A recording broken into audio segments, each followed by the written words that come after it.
But as it drifted up, it started to turn to smoke from the feet, and by the time he hit the ceiling, he had completely turned into smoke and he just drifted up and disappeared upwards into the ceiling. Hi everyone! This is going to be quite a different video topic to usual. All of you regular viewers will know that I am quite the skeptic, especially for somebody within the spiritual community, but I like to think of myself as a skeptic without dogma. I don't like to be dogmatic about my lack of belief in all things spiritual, potentially in ghosts or spirits or the continuation of consciousness after death. The disclaimer I want to make before I get into the stories that I want to share with you today is that personally, I don't generally interpret these experiences as having been ghosts or an encounter with departed human spirits. Usually my interpretation leans much more towards an assumption that what I experienced was hallucination or suggestion or various different other possible reasons why I might have seen something out of the corner of my eye or had a certain feeling or had something suggested to me, perhaps on an unconscious subliminal level, and then thought that maybe I saw something or experienced something that was not really there. That's my usual interpretation, but I'm also very open to the possibility that there could be an encounter with another entity, another person in some way, whether that is through potentially spirits continuing to live after death, or whether it's through some sort of weird time warp type situation, or somebody leaving a strong trace of emotion behind them in a space and that kind of thing. I'm quite amenable, I'm quite open to those kinds of interpretations. So I've been thinking for quite a while about making this kind of video. I had a stretch of time when I was living in Edinburgh where I had a spate of, I guess the best way to call them is paranormal experiences. I feel like that term encapsulates a lot because all it suggests is that the experience we have had is beyond the normal. It's not actually making any claims as to what it is exactly that we have experienced phenomenologically. It's just saying that we experienced something outside of the normal, and that is very definitely how I can describe these stories that I'm going to tell you now. And I've been thinking on and off for many years about making this video, and then I ended up watching a video by a YouTuber, a tarot YouTuber called James Feeney, and he started a hashtag called paranormal recall. Unfortunately, the hashtag doesn't seem to be working. I don't know why. YouTube has done something funny with it, but this is a kind of video response to his video, and I would encourage anyone who fancies making a video about this or sharing their experiences in the comments below to join in the conversation, and I'll link his video down below and probably up above as well, so that you can go and watch his video and comment and start a conversation with him too if you feel like it. I'll start off by saying that I've had various different slightly strange things happen to me throughout my life, but I had never really had any one experience that I could describe as the archetypal ghost experience. I had had dreams that had weirdly come into being and strange slippages like that in terms of cause and effect, and I've definitely had quite a few experiences in my life of having something happen or walking into a place and thinking, why do I know this? Why is this familiar? And then think, oh yeah, I had that dream however many years or months ago, and then realizing, hang on a minute, that's not how reality is supposed to operate. That's not how time and cause and effect is supposed to operate. It's supposed to be the other way around. So I've definitely had experiences like that throughout my life, but like I say, I had never had a ghost experience. And the first one I had in Edinburgh was actually the most dramatic. So I was living with an ex-partner at the time, and I woke up one night and there was no particular stress or strain. I don't remember being unhappy or stressed at that time. I think things felt fairly normal and happy in my life at that point in my life. But I woke up one night and saw that there was someone standing on the inside of my bedroom door, and I just immediately thought, oh yeah, that's my partner getting up to go out to the toilet. And she would regularly, if I woke up during the night and saw her going out to the toilet, she would often be standing at the door for a couple of seconds because she'd be slowly opening the handle quietly and opening the door quietly so as not to wake me. So I kind of lying there blearily, half asleep, watching this figure standing at the door, and it slowly dawned on me that they weren't actually moving. They weren't actually opening the door. And also, in the same moment, dawned on me that my partner was actually still asleep beside me in the bed. And it should have maybe been a terrifying moment. I think if I believed in spirits, then maybe it would have been a terrifying moment. But I immediately just assumed that I was hallucinating, that I was having one of those classic dream experiences where you're on the edge of sleep and and wake and being awake, and that sometimes people do tend to hallucinate, or maybe sometimes it's that we're actually dreaming and we just think that we've woken up. And that's all I thought it was. I just thought, okay, this isn't real. And also the longer I looked at the figure, the more I just became convinced that it was a man, even though from behind they were wearing a hoodie with the hood up, not unlike something that my ex-partner would have worn. But I just became convinced this was a man standing at the door with their back to me. But I wasn't particularly concerned. I also just didn't want to deal with this situation, so I just closed my eyes, turned over and went back to sleep. But then the next night it happened again, exactly the same way. And again, I just kind of thought, okay, whatever, it's not real, there's nothing really there. Close my eyes, go back to sleep, and it'll be gone. And then a third night, and it happened again. And this time it was quite interesting. What happened was, while I was lying there watching this figure, and I think I was trying to wake up a little bit more so that I might see it disappear. I maybe was drifting off back to sleep or something, and the figure started to rise up very slowly up into the air and up across the room. And even while I was watching this happening, I was thinking to myself, oh, this is really interesting. This is why I became convinced that this is why, canon ghosts tend to float and tend to fly up through ceilings and float upwards through ceilings. What my perception of what was happening in my semi-awake state was that my eyes were drifting in the way that they often do when you're very sleepy. My eyes were drifting upwards, and that the hallucination, which was what I was thinking that it was drifting with my eyes, as though it were sort of a floater in my eye or something like that was actually moving with my eyeball. But as it drifted up, it started to turn to smoke from the feet, and by the time he hit the ceiling, he had completely turned into smoke, and he just drifted up and disappeared upwards into the ceiling. And again, I didn't think much of this. I thought it was interesting. I thought it was an interesting phenomenon. I definitely thought, okay, that's my first ever ghost experience, even though I fully thought that it was just one of those halfway between dreaming and waking hallucinations. But it was very interesting. It was an interesting experience, and certainly I knew that a lot of people would interpret that as having actually seen a presence, but nothing about it felt malignant or scary. There was nothing negative about it, so I didn't really think anything much more about it. I never told my partner about it because I knew that she believed in ghosts and that she would be terrified, and I had no interest in her never being able to sleep in that room ever again. So I don't think I ever told her about that for those reasons. But then it was really only maybe a year later that I had my second, less dramatic, actually no, it was also pretty dramatic, paranormal experience in that apartment. Just a little segue in the story to point out that I was now living alone in this apartment, because I think these stories sound less impressive if you think that there's someone else living in the apartment with me, because it could have been them doing something that caused these experiences. But after that first ghost experiences, me and my partner broke up, and I was living in the same apartment on my own, so there was never anyone else in the apartment any of the other times that I experienced strange things there. It was just me on my own. I think it was about a year later. I often wasn't able to sleep well in that apartment. It was a very noisy building. It was an old tenement building, and the rooms had not been built, like the apartments had not been built with a mind to noise control at all. And if somebody closed a door on the other side of the building, the whole house would kind of shake, like your floors would shake, and like a lot of noise travelled up and down between apartments. So if somebody was walking around and slamming doors and stuff like that during the night, it was fairly noisy, and especially because my room kind of backed on to the stairwell.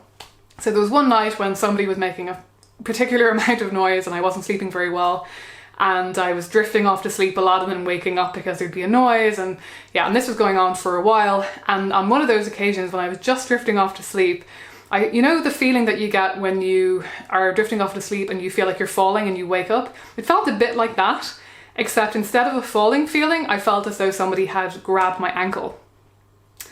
So again, I thought to myself, okay, it's just like the same dreamlike hallucination where you think that you're falling, except I just thought that somebody grabbed my ankle. I didn't think that something was actually grabbing my ankle, but it was disturbing enough that I woke myself up fully and felt a little bit kind of freaked out. And I decided, partly because of that, but mostly because of the noise, I thought, okay, I'm going to try moving into the sitting room and sleeping on the couch and just see if it's a bit quieter in there, because whoever's making the noise, it seemed to be in one of the rooms above or below me. I thought, I'm just going to go and sleep on the couch and see if that works. So I moved myself into the sitting room, lay down on the couch. again, was just drifting off to sleep. It was a little bit quieter in there. It was all going well. I was just on the edge of sleep at that exact same point, and suddenly just this bright light went on in the room. Just as though someone had switched on the main light in the room. I sat up bolt upright in bed, and I was pretty freaked out this time because, I mean, my first instinct with this kind of thing is, oh my god, is there actually somebody in the apartment? And of course there wasn't, and if someone broke into the apartment I would have heard them. There was no way to get into that apartment without making a lot of noise. So I sat bolt upright in bed, really confused, like what is going on, what light has turned on, and what had happened was I had this light for my camera that attached to the top of my camera, and I had left it on the table on the other side of the room, and it had switched on. So my best guess as to what happened with this was that when I turned the switch off, that it maybe didn't switch off entirely, that the switch was just, the spring was, that it was still maybe halfway between on and off, and that the spring eventually just flicked it back up. And I've no idea. The weird part was the timing. If it had happened at any other time during the day or during the night, I wouldn't have thought anything of it. I would have just thought, oh, that's kind of weird that happened. But it was the timing of like the last time that I had drifted off, feeling the grabbing of my ankle, and then the next time the light going on. So that one, like, it freaked me out a tiny bit. But again, I assumed that it was all a coincidence. I assumed that there wasn't, like, this is where being a skeptic comes in handy when weird stuff like this happens. You don't tend to jump to conclusions of like, my apartment is haunted. I just thought, that's unusual.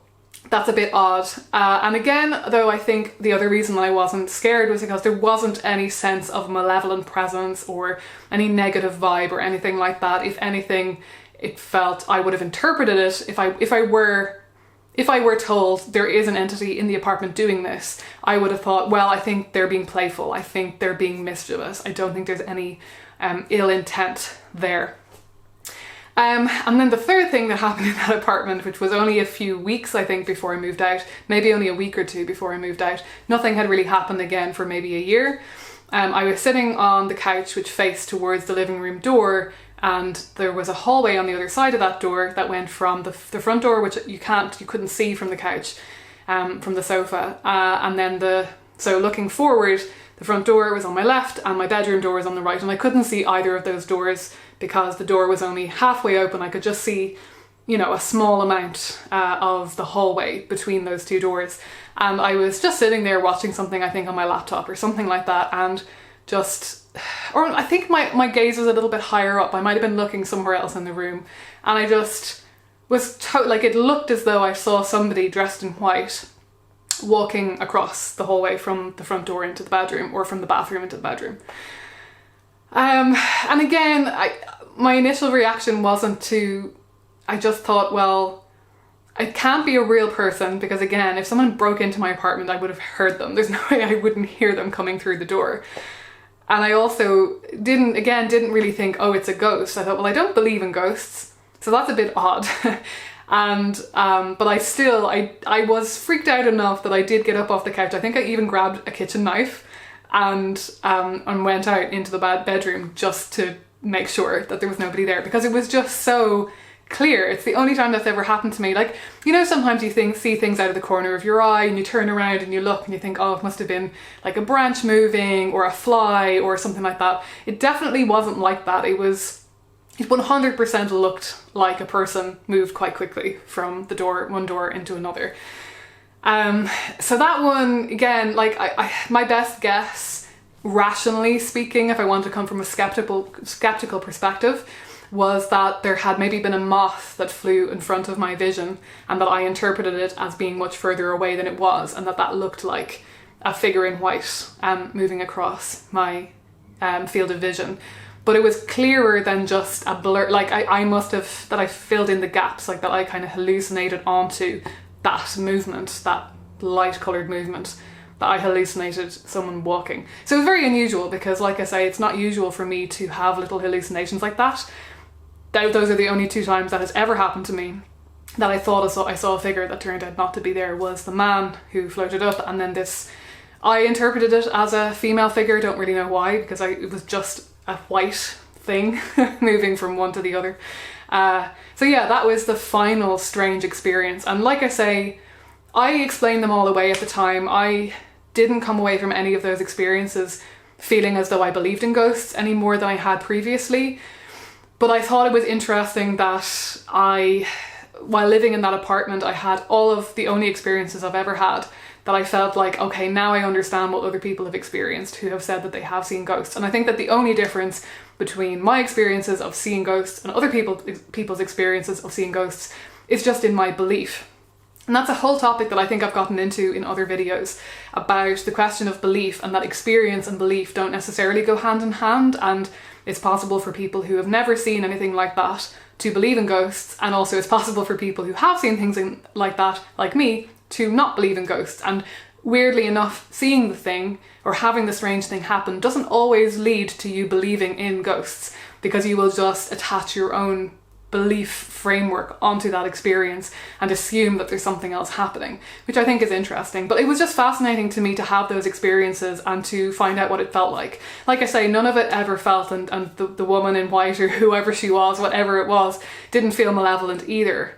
It was more out of I got up to check to see if anyone was there, not because I felt scared viscerally, but because I thought, well, I should just double check that there's no one in there, because if there's an actual human in there, then we've got a problem, because there's not supposed to be anyone in my apartment. So then I have one final paranormal experience to share with you, which again happened in Edinburgh. So all of this happened within the span of at most 3 years. I think even over the span of 2 years, all of this happened.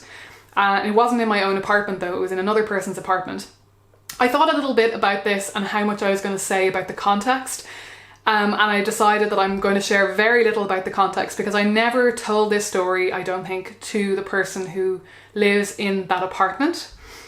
And because I just didn't want to freak anyone out. I don't think they believe in ghosts or spirits or anything like that, but I just would never want to put an idea into someone's head and make them feel uncomfortable in their own home. So I'm not even going to reference what the event was that I was at, because I think that will give too much away about if they ever watched it, they would know that I was talking about their apartment. So I'm going to keep it vague, which is a little bit unfortunate, because there is a detail in there that is one of my preferred interpretations of why I might have had a subliminal suggestion that there might have been another entity in the house. So there was a subliminal suggestion that we may have invited something in. And that is my key, that's my number one theory as to why this happened. But I won't say anything more than that, because I just feel like everyone might have different interpretations of this, and I know that some people will have no problem saying to someone who they live in a house with, oh, I just saw a ghost or something. And I think if you're disturbed by it, it absolutely makes sense that you're going to want to share that with someone and share that burden. But I think in my own situation, when I'm not disturbed by it at all, I just feel a bit like I don't want to accidentally disturb anyone else. So that's my reasoning for I don't tend to tell people. Well, it has happened to me very little in my life, but my philosophy is that I don't tell people that I think their house is haunted, if you see what I mean. So I was in this person's house, and there were about half a dozen people there. We were all sitting around a dining table in this person's kitchen / dining area. And it was fairly late in the night. It was maybe 10:30, 11. We'd been there for a long time, and we had been drinking steadily. We weren't drunk, but we were tipsy. And at some point in the night, there was quite a lot of toing and froing, as there tends to be, people getting up from the table, sitting back down again. And at this point in the night, especially our host, was coming and going a lot between the kitchen and the dining table. And at this point in the evening, somebody said, will we continue with what we're doing? And I thought to myself, oh, but our host is not sitting at the table. Our host is in the kitchen. Now, when I say our host is in the kitchen, I could see the entire kitchen from where I was sitting at the table. It wasn't like the kitchen was somewhere else. The kitchen was right there. And I thought to myself, oh, but the host is in the kitchen. And then I thought, no, I'm looking directly at the kitchen, and I'm also looking directly at the host. The host is sitting at the table. The kitchen is empty. But I still continue to feel this really strong feeling that I cannot explain very well in words. I just had this utter conviction that there was somebody standing in the kitchen. And they continued to be there for the next half hour. I continued, and the feeling gradually went away.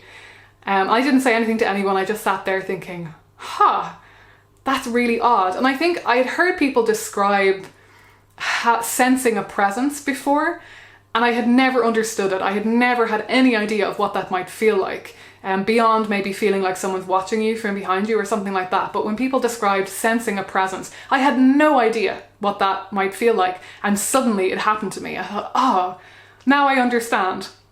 It's impossible to explain because you're not receiving any sensory information at all. There was no like tingling at the back of my neck. There was no hot and cold feelings, nothing. There was no sensory input whatsoever. It was just a conviction in my head.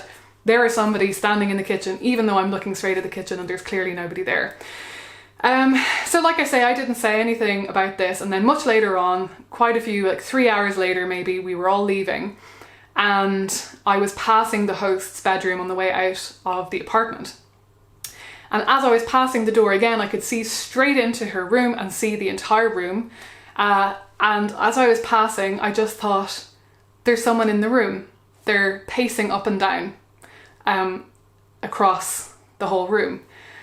And I instinctively turned around to the host's flatmate and said to them, I started to say, have you ever, and then I stopped dead because I remembered what I had decided earlier, that I wasn't going to say to anyone who lived in that place that I was feeling or sensing anything in case I disturbed them. So all I said was, have you ever, and I didn't stop dead and stare into the room or anything. I was just passing by, looked in, turned and said, have you ever, and then stopped and started to just move on and says, oh, never mind. But they grabbed me by the arm and said, felt something in that room? Yes, all the time. I feel someone in that room all the time. And they said that they went in there sometimes to, just any time that they were in there, especially if they were in there on their own, that they would always feel that there was a presence in the room and that the presence was that they were worried in some way, which was also, I had a sense that they were pacing. And that definitely, I think that made me shift from like when I was sensing the presence in the kitchen without any corroborating experiences around me, like nobody else was corroborating my perception. When I had that experience, I was really leaning on this idea of like, well, I've had some subliminal suggestion that there's another presence in the room and that's why I'm feeling this. But having that corroborated by another person, it transformed the whole experience into just something else, and it put a big question mark over the whole thing. So I left the house and I got into a taxi with another person and I started to tell them the whole story. And they were fascinated, especially when I said, like, I don't believe in ghosts, but I just felt one. And they were fascinated, and we talked quite a lot about what we thought. They were saying, what do you think happened? Like, what's your interpretation then? What's your best guess? So like I said, I had that interpretation initially that maybe there was this subliminal, subconscious suggestion that there was a presence, and that therefore that brings about this conviction in you that there is someone else there. But then I also said, well, if I was going down a more paranormal route, I would maybe wonder if the presence was actually the host, as in the person who lived in that apartment.